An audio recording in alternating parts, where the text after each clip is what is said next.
सती सावित्री की कथा भारतीय संस्कृति में अटूट प्रेम, दृढ़ निश्चय और बुद्धिमानी का सबसे बड़ा प्रतीक है। यह कहानी महाभारत के वन पर्व में ऋषि मार्कंडेय ने युधिष्ठिर को सुनाई थी। यहाँ सावित्री और सत्यवान की विस्तार पूर्वक कहानी दी गई है। 1. सावित्री का जन्म और संकल्प। मद्र देश के राजा अश्वपति की कोई संतान नहीं थी। उन्होंने देवी सावित्री की घोर तपस्या की, जिसके फलस्वरूप उन्हें एक तेजस्वी कन्या प्राप्त हुई, जिसका नाम उन्होंने सावित्री रखा। सावित्री इतनी गुणवान और रूपवती थी कि उसके तेज के सामने कोई राजकुमार विवाह का प्रस्ताव लेकर नहीं आया। तब राजा ने सावित्री को स्वयं अपना वर चुनने की अनुमति दी। अपनी यात्रा के दौरान सावित्री एक वन में गई जहां उसकी भेंट सत्यवान से हुई। सत्यवान शाल्व देश के राजा द्युमत्सेन के पुत्र थे, जिनका राज्य छिन चुका था और वे अंधे होकर वन में जीवन व्यतीत कर रहे थे। 2. नारद मुनि की भविष्यवाणी। जब सावित्री ने अपने पिता को सत्यवान के बारे में बताया तो वहां उपस्थित देवर्षि नारद दुखी हो गए।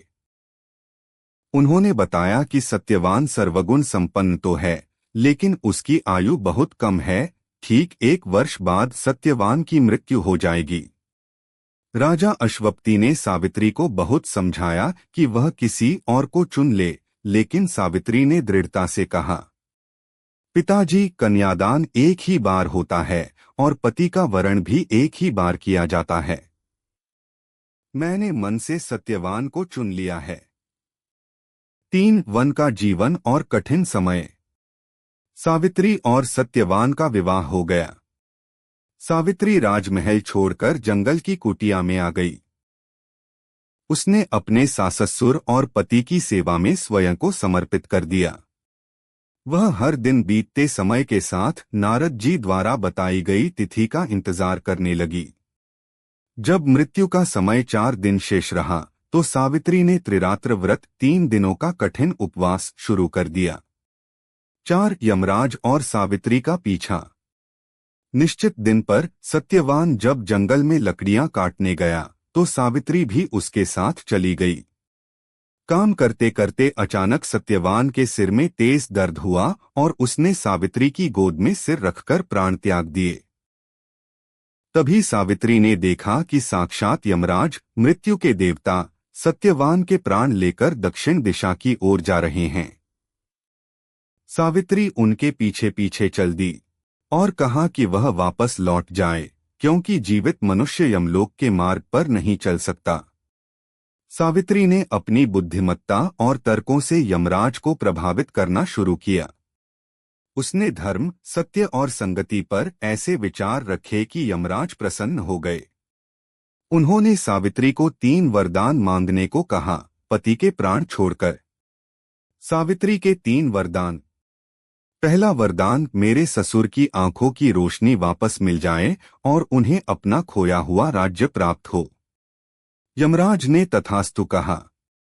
दूसरा वरदान, मेरे पिता को पुत्र की प्राप्ति हो ताकि उनका वंश आगे बढ़े।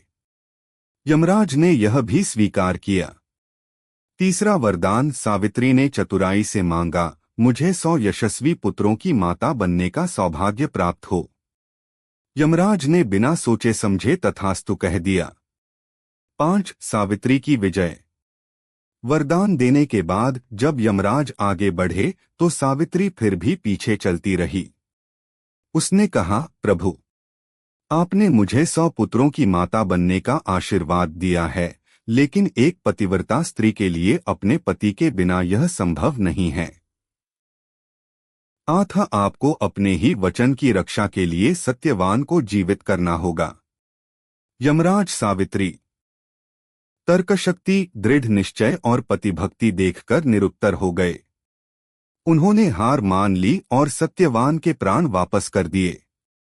निष्कर्ष, सावित्री और सत्यवान वापस उसी वट वृक्ष बरगद के पास आए जहां सत्यवान का शरीर पड़ा था। सत्यवान ऐसे जाग उठा जैसे वह गहरी नींद से सोकर उठा हो। सावित्री की भक्ति के कारण उसके ससुर की आंखों की रोशनी लौट आई और उन्हें अपना राज्य भी वापस मिल गया।